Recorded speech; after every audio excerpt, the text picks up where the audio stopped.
नमस्कार। Freedom knowledge YouTube channel पर आप सभी का हार्दिक स्वागत है। इलेक्ट्रिशियन ट्रेड थ्योरी के अंतर्गत आज हमारी जो चर्चा का विषय रहेगा वो एक महत्वपूर्ण लेसन पर रहेगा।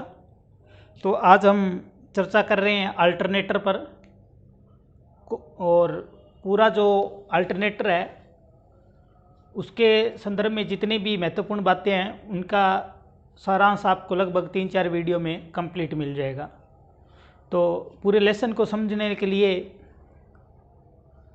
आपसे आशा करता हूं कि आप वीडियो पूरा देखेंगे, और जहां भी कोई चीज़ समझ में नहीं आती है तो अपना जो क्लास का जो ग्रुप बना हुआ है व्हाट्सएप ग्रुप, उसमें आप कमेंट करके मेरे को बता सकते हैं।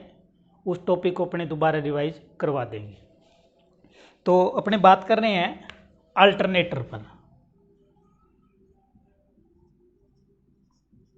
अल्टरनेटर क्या है, इसकी संरचना कैसी है, किस तरह ये काम करता है, मुख्य पार्ट इसके क्या हैं, किन किन सिद्धांतों के साथ ये काम करता है, और किस तरह इसके अंदर जो कैलकुलेशन है वो की जाती है, तो उन सभी चीज़ों पर अपने बातें करेंगे। तो आज अपने अल्टरनेटर के संदर्भ में अल्टरनेटर की भौतिक संरचना पे बात कर लेते हैं। जो हमारा जो पहला टॉपिक रहेगा वो रहेगा भौतिक संरचना, यानी कि अल्टरनेटर की भौतिक संरचना का मतलब ये है कि अल्टरनेटर की बनावट कैसी है। नॉर्मल वे में अपने उसको देखते हैं तो वो कौन कौन से पार्ट है जो इसके महत्वपूर्ण माने जाते हैं, जिसके बारे में अपने को बेसिक ज्ञान अपने जानकारी होनी चाहिए। तो भौतिक संरचना के अंतर्गत बात करें तो इसमें मुख्य रूप से पार्ट कौन कौन से आते हैं। उसमें से पहला पार्ट आता है रोटर, दूसरा पार्ट इसका आता है स्टेटर, तीसरा जो पार्ट आता है वो आता है इसका प्राइम मूवर, चौथा पार्ट आता है उत्तेजक जिसको अपने एक्साइटर भी बोलते हैं। तो पहले अपने इन 3-4 महत्वपूर्ण जो इसके भाग हैं उनके बारे में अपने चर्चा कर लेते हैं। तो पहले अपने बात करते हैं रोटर। रोटर हमने डीसी जनरेटर लेसन पढ़ा है ऑफलाइन क्लास के अंतर्गत। तो जनरेटर जो लेसन है उसमें हमने जो रोटर था उसकी जगह एक शब्द यूज किया था आर्मेचर, और यहाँ हम इसको बोल रहे हैं रोटर। और स्टेटर की जगह हमने शब्द यूज किया था फील्ड वाइंडिंग, यहाँ हम यूज कर रहे हैं स्टेटर, ठीक है। और प्राइम मूवर के रूप में भी वहाँ हमने पढ़ा था, और वहाँ एक्साइटर हमने नहीं पढ़ा था। तो इन चीज़ों को थोड़ा सा क्लियर कर लेते हैं कि रोटर क्या होता है, स्टेटर क्या होता है, प्राइम मूवर क्या होता है, उत्तेजक क्या होता है, इनके कार्य क्या है, अल्टरनेटर में क्या फंक्शन ये करते हैं। तो रोटर का मतलब ये है कि अल्टरनेटर में मुख्य रूप से 2 वाइंडिंग अपने करेंगे। जो इसकी वाइंडिंग की अगर बात करें तो इसके अंतर्गत 2 वाइंडिंग होती है। वाइंडिंग की अगर बात करें तो वाइंडिंग इसमें कितने प्रकार की होती है, 2 वाइंडिंग। इसमें एक को अपने बोलते हैं आर्मेचर वाइंडिंग या रोटर वाइंडिंग। ज़्यादातर रोटर वाइंडिंग बोलते हैं। दूसरी जो इसके अंदर है वो अपने बोलते हैं फील्ड वाइंडिंग या स्टेटर वाइंडिंग। तो ज़्यादातर स्टेटर वाइंडिंग अपने बोलते हैं। इसमें ज़्यादा कोई अंतर नहीं है, बस एक थोड़ा सा शाब्दिक अर्थ में ही मतभेद है, बाकी कार्य प्रणाली सेम ही है। तो अब यहाँ सबसे बड़ा अंतर जो जनरेटर और अल्टरनेटर में मुख्य रूप से है वो कौन कौन सा है, क्योंकि अपने जो जनरेटर है वो माइकल फैराडे के विद्युत चुंबकीय प्रेरण के सिद्धांत पर ही कार्य करता है, और हमारा जो अल्टरनेटर है ये भी माइकल फैराडे के विद्युत चुंबकीय प्रेरण के सिद्धांत पर ही कार्य करता है। सिद्धांत वही है, मशीन भी उसी तरह के अपने फंक्शन करती है, लेकिन फिर भी कुछ मौलिक अंतर है इसके अंतर्गत, जिसके कारण हम इसको अलग से पढ़ रहे हैं, ठीक है। तो हमने जनरेटर में देखा था कि हम जनरेटर में जब जो जनरेटर के अंदर जितना ईएमएफ पैदा हो रहा है उस ईएमएफ की गणना करने के लिए हमारे पास एक सूत्र था जिसको अपने ई बराबर 5ZN/60 × P/A के तहत अपने उसकी कैलकुलेशन कर रहे थे। तो एक अल्टरनेटर में जो ईएमएफ पैदा होगी उसको अपने ज्ञात करने के लिए अलग सूत्र रहेगा। तो ये सारे जो भिन्नताएं हैं जनरेटर के संदर्भ में, अल्टरनेटर में जो जितनी भिन्नताएं हैं उसका रीजन क्या है, क्यों ऐसा किया जा रहा है, या फिर इसमें से मुख्य रूप से कौन सी चीज़ें हैं जो अपने को जनरेटर से थोड़ी सी अलग देखने को मिलेगी। तो पहले अपने बात कर लेते हैं रोटर। तो यहाँ पे जनरेटर के संदर्भ में अगर अपने जनरेटर के साथ तुलनात्मक अध्ययन करते जाएंगे तो आपको ये जो चैप्टर है वो ज़्यादा समझ में आएगा। तो हम वहाँ अपने जनरेटर के अंदर हमने देखा था कि जो आर्मेचर होता है उस आर्मेचर पे हमने आर्मेचर वाइंडिंग स्थापित की थी, और उसके जो फील्ड था उस फील्ड में हमने फील्ड वाइंडिंग स्थापित की थी। और हमने क्या किया कि उसी आर्मेचर का कनेक्शन फील्ड वाइंडिंग के थ्रू हमने किया था। तो फील्ड वाइंडिंग के थ्रू वो फील्ड है उसके साथ कनेक्टेड थी, और हमने प्राइम मूवर से यानी कि दूसरी किसी मशीन से, मोटर से, या जो भी आपका माध्यम है प्राइम मूवर का, उससे हमने जनरेटर को घुमाया तो जनरेटर आपको ईएमएफ दे रहा था। और बाहर जो उसकी रोकर आर्म है वहाँ उसके ऊपर अपने कम्यूटेटर लगा हुआ था, और कम्यूटेटर के कारण आपको आउटपुट में डीसी मिल रही थी। तो यहाँ जो अल्टरनेटर है वो अल्टरनेटर अपने को सबसे बड़ी बात है एसी देगा।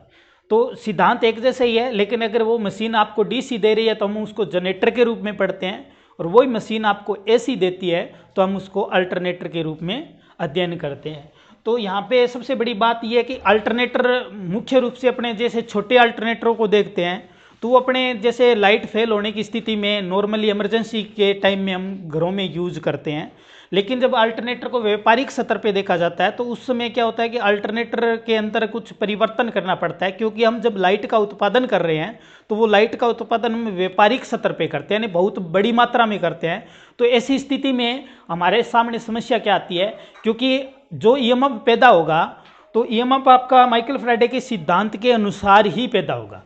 और माइकल फैराडे ने सिद्धांत में ये कहा था कि यदि किसी चुंबकीय क्षेत्र में कोई चालक इस प्रकार गतिमान करवाया जाए कि उसकी गति से चुंबकीय बल रेखाओं का छेदन होता हो तो उस चालक में एक बल पैदा होता है जिसको हम ईएमएफ यानी कि इलेक्ट्रोमोटिव फोर्स यानी कि विद्युत वाहक बल कहते हैं। तो सिद्धांत तो वही है।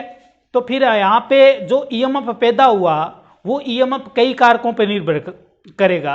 तो उसमें से एक का जैसे अपने उदाहरण के रूप में जैसे आपका आर्मेचर है उसके अंदर कितने चालक लगाए हैं उन चालकों की संख्या पर भी निर्भर करेगा, ठीक है ना। इसी तरह से आपका चुंबकीय क्षेत्र कितना का मजबूत बन रहा है उस पर भी निर्भर करेगा। आप चालक को कितनी स्पीड में घुमा रहे हो उस पर भी निर्भर करेगा। तो यहाँ अपना अल्टरनेटर जब व्यापारिक स्तर पे बनाया जाता है तो अपने को क्या है, अल्टरनेटर को एक मैक्सिमम स्पीड पे चलाना होता है, क्योंकि यहाँ हम एसी पैदा कर रहे हैं और एसी में फ्रीक्वेंसी बहुत मायने रखती है, और फ्रीक्वेंसी का संबंध सीधा सीधा गति के साथ होता है।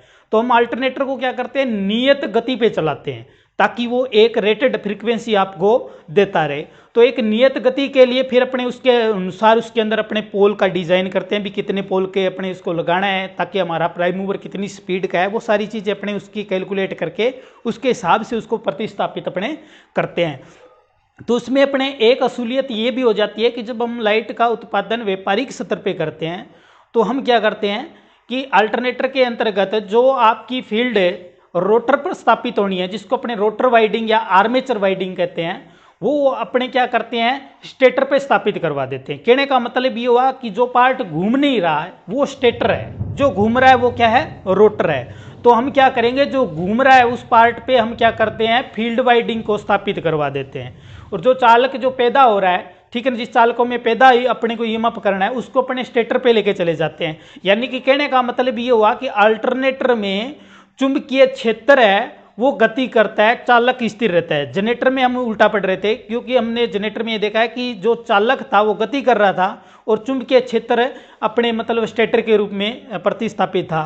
तो छेदन तो उस टाइम भी हो रहा था। और यहाँ क्या हो रहा है कि यहाँ हम चालकों को स्टेटर पे स्थापित करके वे चालक को स्थिर कर देते हैं, और जो आपका फील्ड में जो चालक आने हैं यानी कि फील्ड वाइंडिंग है उसको हम रोटर पर स्थापित करके उसको घुमा देते हैं। क्योंकि फील्ड वाइंडिंग हल्की होती है इसलिए उसको घुमाना आसान हो जाता है ताकि हमारी जो गति है वो प्रभावित न हो। तो मुख्य रूप से ये सबसे बड़ा अंतर है, इसको समझना बहुत ज़रूरी है और इससे अक्सर प्रश्न पूछे जाते हैं। तो यहाँ रोटर है, रोटर का मतलब है घूमने वाला पार्ट ठीक है ना। रोटर अपने आप में अलग चीज है, रोटर वाइडिंग अपने आप में अलग चीज है। यानी कि रोटर वाइडिंग हो सकता है स्टेटर पे कर दी जाए और स्टेटर वाइडिंग रोटर पे कर दी जाए, लेकिन ये शब्द क्या है, जो पार्ट घूमेगा वो आपका रोटर कहलाएगा और जो भाग आपका स्थिर रहेगा वो क्या कहलाएगा, स्टेटर कहलाएगा। तो अगर छोटे आकार के जनरेटर है तो उसमें अपने क्या करते हैं कि जो घूमने वाले पार्ट पे रोटर वाइडिंग स्थापित कर देते हैं, स्टेटर पे स्टेटर वाइडिंग स्थापित कर देते हैं और नॉर्मल आपका अल्टरनेटर डिजाइन कर दिया जाता है। यानी कि छोटे लोड के लिए जब अपने व्यापारिक स्तर पे करते हैं तो अपने को उत्पादन उच्च स्तर पे करना होता है। उस स्थिति में अपने क्या करते हैं, फील्ड वाइडिंग हल्की होती है, वो घुमाने के लिए अपने आसानी हो जाती है, इसलिए हम इस पर थोड़ी सी उल्ट फेर कर देते हैं। यानी कि रोटर पे जो वाइडिंग है उसको हम स्टेटर पे ले आते हैं, स्टेटर वाली हम रोटर पे ले चले जाते हैं। तो उससे क्या होता है कि हमारा अल्टरनेटर आसानी से तीव्र गति के साथ घूम लेता है, कम पोल अपने को स्थापित करने पड़ते हैं।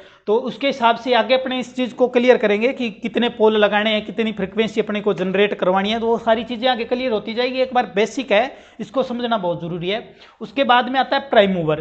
प्राइम मूवर का मतलब होता है कि अपने अल्टरनेटर है उसको घुमाना है, क्योंकि चुंबकीय क्षेत्र या चालक अगर गति करेगा तो ही ईएमएफ जनरेट होगा। माइकल फैराडे का जो सिद्धांत है वो यही कहता है। तो हम क्या करेंगे, जो अन्य पार्ट है